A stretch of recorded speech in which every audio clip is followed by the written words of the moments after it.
guys, welcome back. Jasvinder Khalsa with CCInews.net at TokenFest 2018 at the Palace of Fine Arts in San Francisco. I've got the pleasure of speaking with Maggie and Quinn from Jaxx or Decentral, depends on when you ask them. Jaxx Decentral. Jaxx Decentral, there we go. We just squared that circle, awesome. So that almost answers my first question.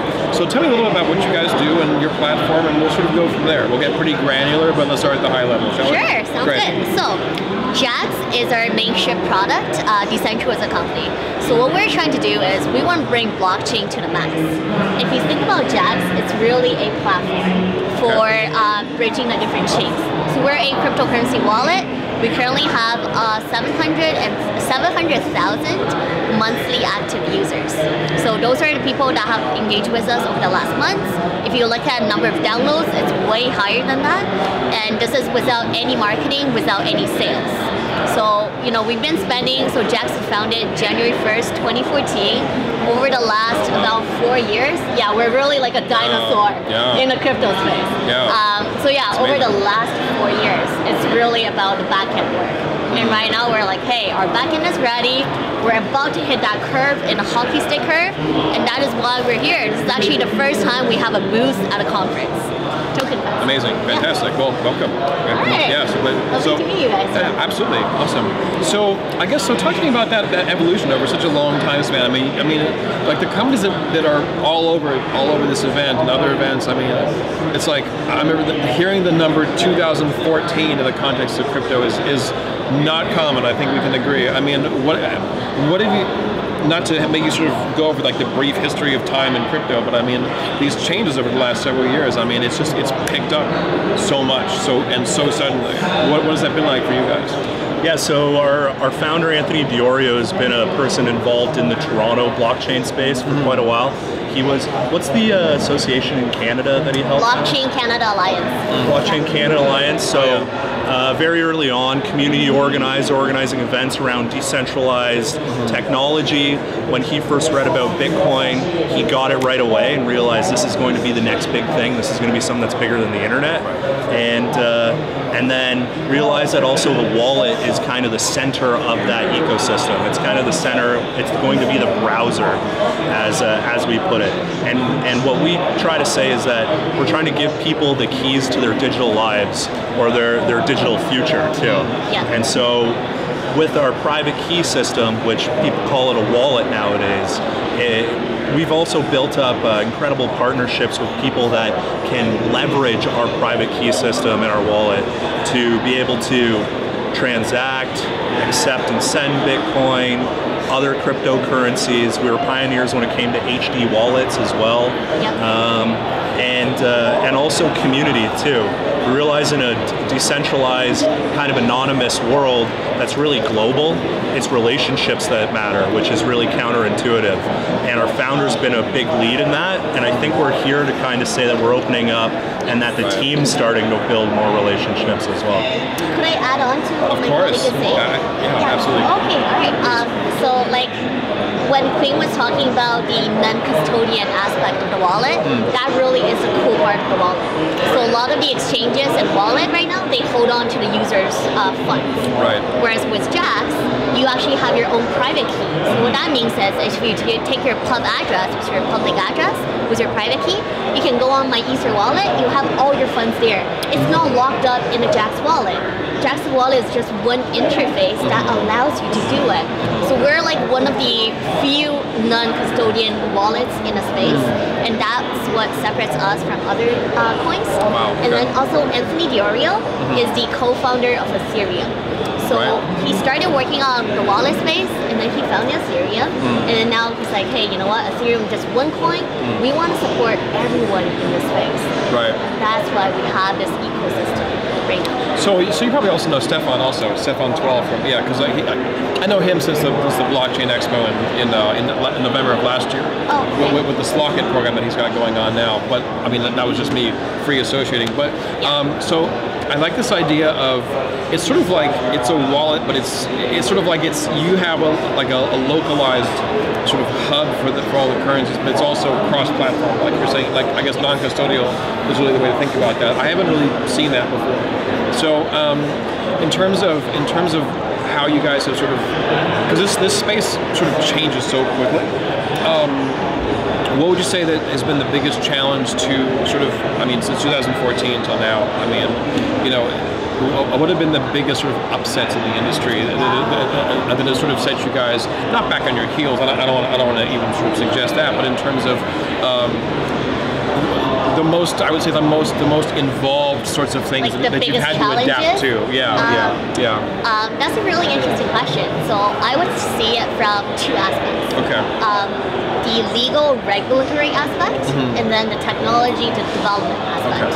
Okay. So the regulatory aspect, a lot of the projects right now in the space, they're really spending, you know, like a quarter to half their money on, you know, like hiring the lawyers. Like I'm actually a business lawyer myself before I joined Jaxx, so gotcha. like that's why my parents are attorneys. I get that. Okay, yeah. So that's why like I was kind of like investing in that aspect before. Right. It's just very interesting to see how a lot of the utility versus security tokens are playing out right now, and with the regulations. So you know, like we don't really know what's happening. A lot of projects are like we don't know what to do. So that is not affecting Jaxx at all. Precisely because we don't hold on to people's money, right? So like we don't have to be liable for KYC, AML. That's genius. Yeah. I know that's actually a really smart move on our part. Like that's a big issue. Right. Not concerning us right now. Totally. Unless there's a regulation that comes out to say that, hey, non-custodian wallet, right now you need to do this, and then we're like, okay, now we need to do something. Right, but at least you're sort of set up to sort of not be hit by the brunt of that. You're not set to square one. Exactly. Right. We still have really discerning, internal due diligence when it comes to the projects that we do work with, and that's because we want to work with projects that are here to create lasting value. Right. And just to answer your question from a different angle, please. A lot of it has to do, a lot of the concerns or some of the challenges that have happened over the last little bit. Jaxx is the third version of a wallet that our founders built, and he's gone through a lot of different challenges around security in particular. Okay. And we've had competitors come and talk to us about security challenges, and there's always like different types of, what is it, FUD? FUD's the word, right? Yeah, well, like fear, uncertainty, and doubt. Yeah, exactly. Yeah. Like a lot of people are like, oh, you know, like, are you guys secure? Like, what is that? So, as a rule of thumb, we support everybody. We think that the ecosystem is so nascent, is so young, that, you know, all tides are gonna, or all, what is it? All tides Rising tide lifts all ships. Yeah, something like that. Sloganizer in the room. So slogan person. Slogan yeah, exactly. And so, and so when it comes to security, this is something that happened even a couple weeks ago.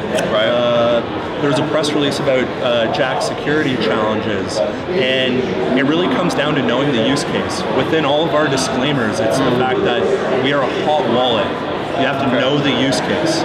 You wouldn't go to the bar you need to go to the bar with a little bit of money in your pocket, but you wouldn't bring your entire bank account to the bar. Right? That's a good point. Right? Yeah, that's a perfect analogy, because it's like there is an amount of money you would carry on your person. There's an amount that is specifically supposed to be in some, in a savings account, and then there are things that go in the safety deposit box that don't go in some of the tackable. And so there's the hot wallet and the cold wallet. Right. Yeah. So with our three, it makes total sense.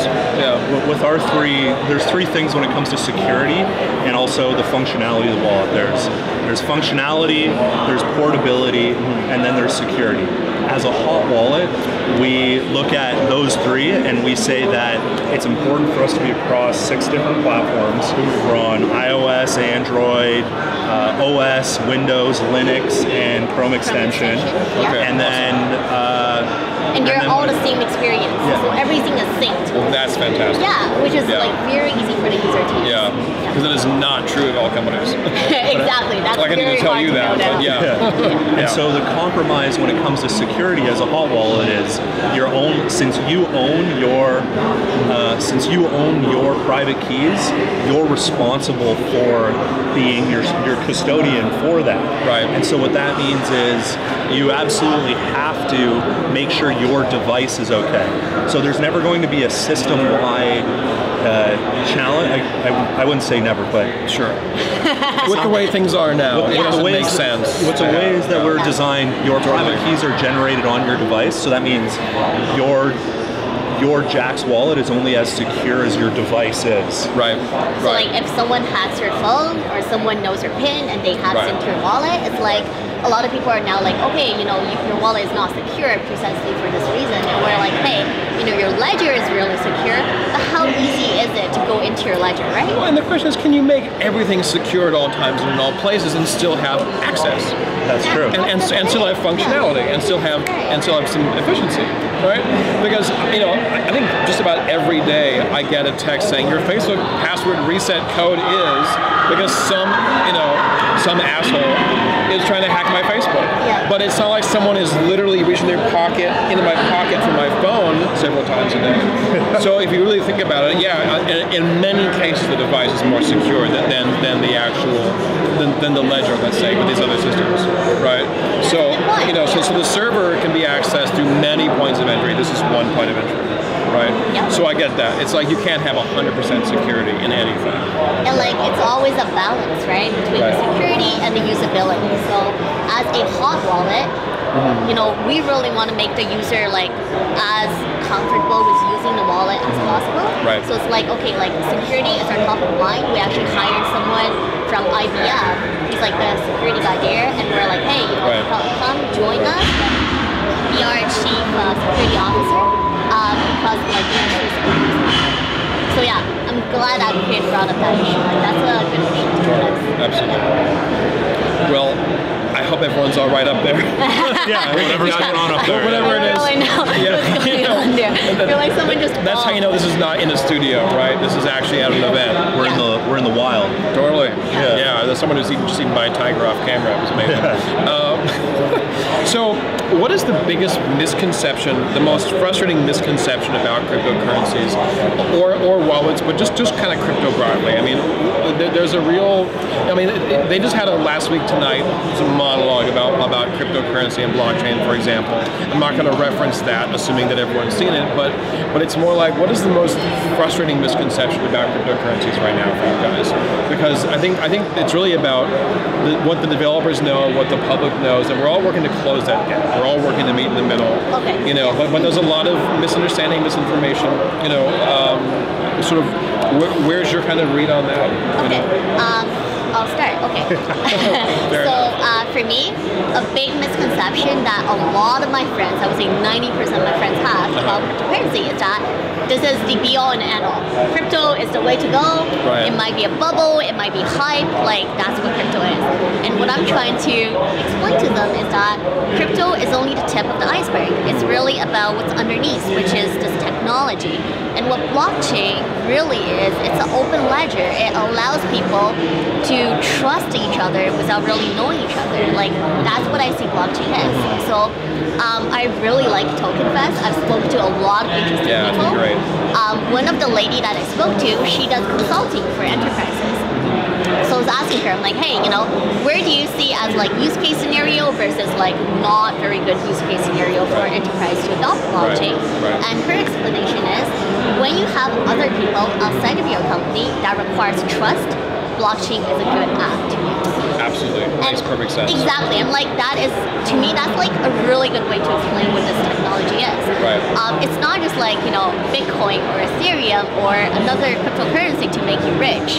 It's really a way for people to share information, knowing that, hey, whatever information I can access from you, this is like the way it is. Like you're not tampering with it, it's immutable, and that, you know, like there's no one to blame if I don't have the information, because everything that you have, I have as well. Or you can have proof of authority where like you can delegate to other people and make sure that, you know, only certain people have certain information. So to me, that's really a big misconception. I was watching John Oliver. I don't know if you watch his show. I do, all the time, every week. Yeah. Last week tonight. Yeah.